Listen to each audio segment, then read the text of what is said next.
Can't tell me about no hustling, I'm flexing on these broads. Can't tell me about no thugging, I'm grinding out here hard. I'm feeling great. I know that ain't Max B, but that's Jim Jones. I don't really know too much Max B. I'm gonna be honest with you. Like, I don't even know who he is or what's going on. I think that's French Montana brother. I really don't know, but we finna find out today on Feeling Great because he got released. They freed the wave. I know they've been waiting on that a long time in New York. Man, New York. What's up, everybody? Welcome back to another episode of EO. Oh, yeah. This is 1090 Jake. I'm rocking with y'all. Y'all rocking with me. And for this video, we're going to be speaking on New York legend Max B being released from prison after what, 16 years? No. Let's jump right into it.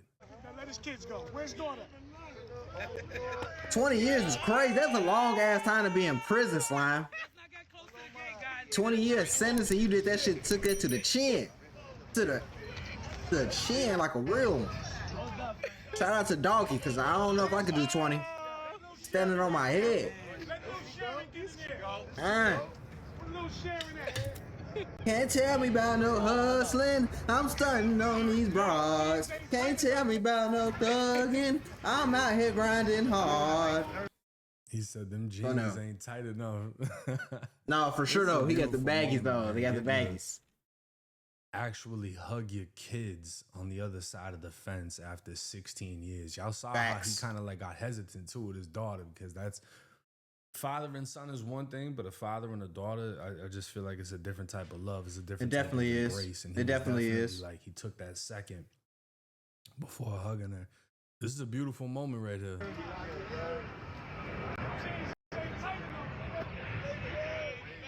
Now, that wasn't all, though, and if y'all didn't know, which anybody who knows Max B knows this, one of his closest friends is none other than French Montana. Oh, that's his homie. Okay, that's his homie. Who also was able to pull up for Max B's release. You know he had to pull up. You know Max B had to goddamn get the love, bro. He held it down. 16 years, no tears. Need that loving. No Diddy. Excuse me.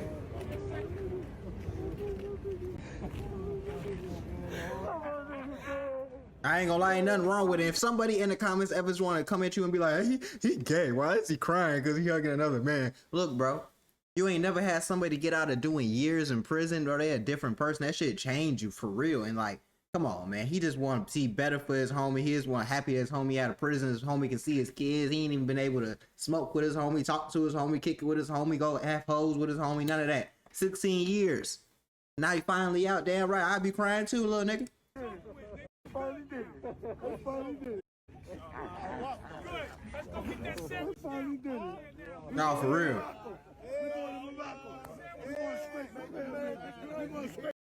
He's talking about we going to Morocco. Now y'all gotta understand this for sure. Is dope right here. Even though I paused it at a crazy moment. There we go. No. Now that is a crazy little moment. It look a little crazy. This look a little crazy. Moment. You gotta understand their friendship goes back longer than a lot of my viewers have been alive. For Maybe sure. Not for this video, because if you clicked on this video, you're gonna be a little bit older, right? Nah, it's not true. Before me, you gotta understand he went down in like what, 2006? For what? What did he do? In maybe 6th grade. I think 7th grade for me was 07, something like that. Yeah, right. Like I was middle school around this time. But okay. For those that don't know, I'll make you aware. We're gonna speak on. Yeah, put me down. Put me down, P. Put me down, P. And some of the rumors that have actually come out leading up to his release, because you know how nowadays, from Big Meech to Young Thug, everybody wants everybody snitching. Is all over the place, right? And people, and it's crazy that snitching is all over the place because everybody ain't really snitching. They want to make it seem like everybody's snitching. Everybody ain't snitching, bro. It's a lot of people that stand solid through it all, bro. And they just don't get the respect they deserve no more because it's a lot of niggas that really is snitching. It's very unfortunate that there's this many people snitching nowadays. I wish it was more people that kept it solid and stood on the things they be rapping about and talking about, but that's just the world we live in. People are coming home and not met with the love that they think they're gonna get. It's the complete fucking opposite. Charlie Wingate, born 1978, better known by Max B, is an American rapper and singer. He's best known for his solo Public Domain and $1 Million Baby.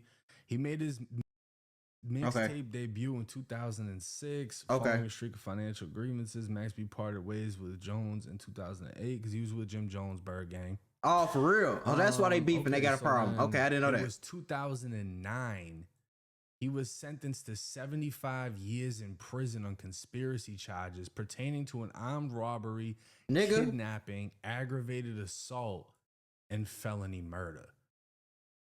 Now hold on. Correct me if I'm wrong, because I could be wrong as hell.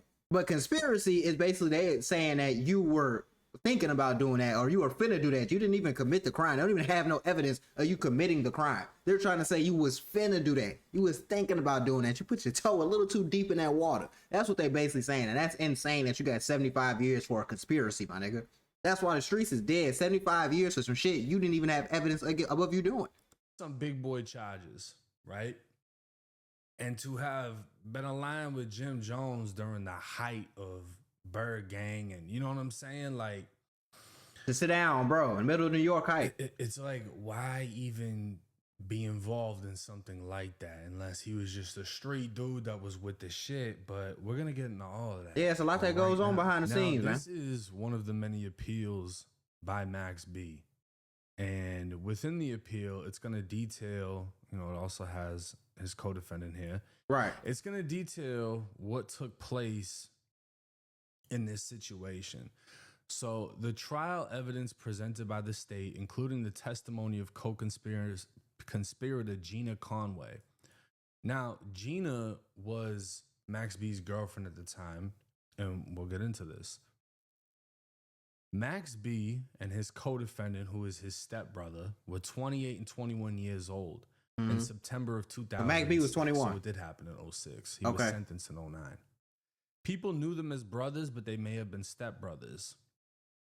Max B's on and off again girlfriend, Gina Conway, was an exotic dancer at a Bronx club named Sin City. Hey, I stopped messing with these strippers. Victims attracted to her precipitated the events that culminated in another victim's homicide.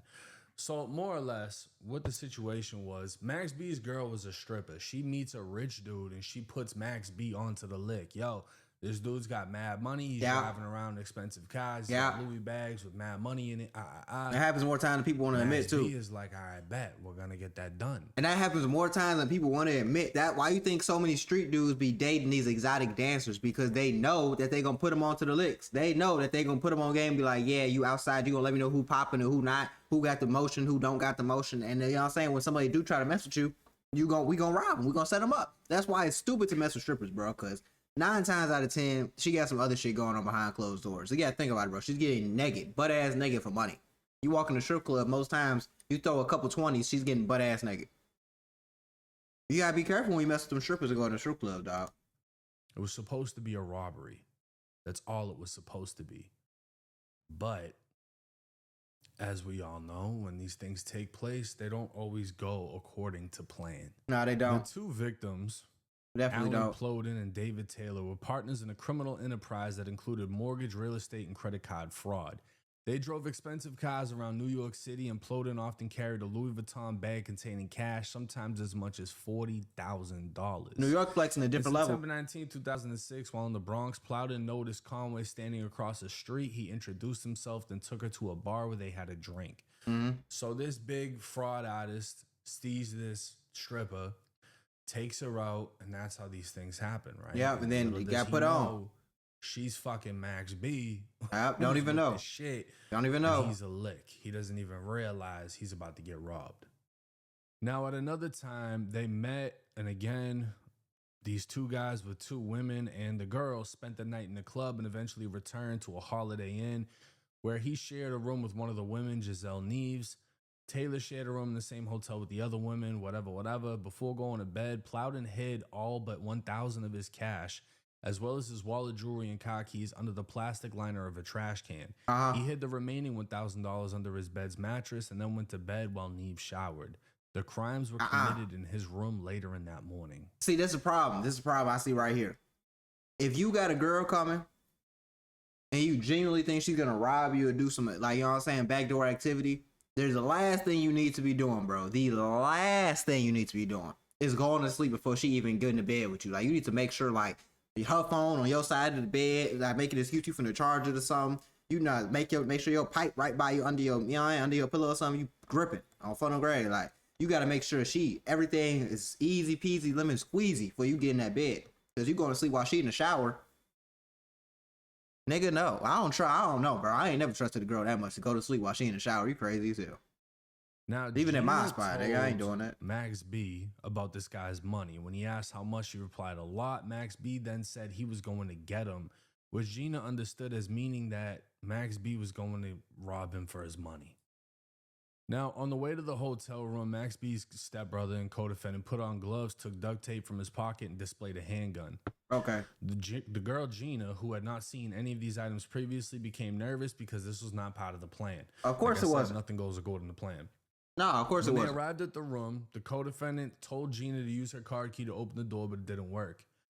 She then called his phone and could hear it ringing, but he didn't respond. She knocked on the door. A girl answered. Gina told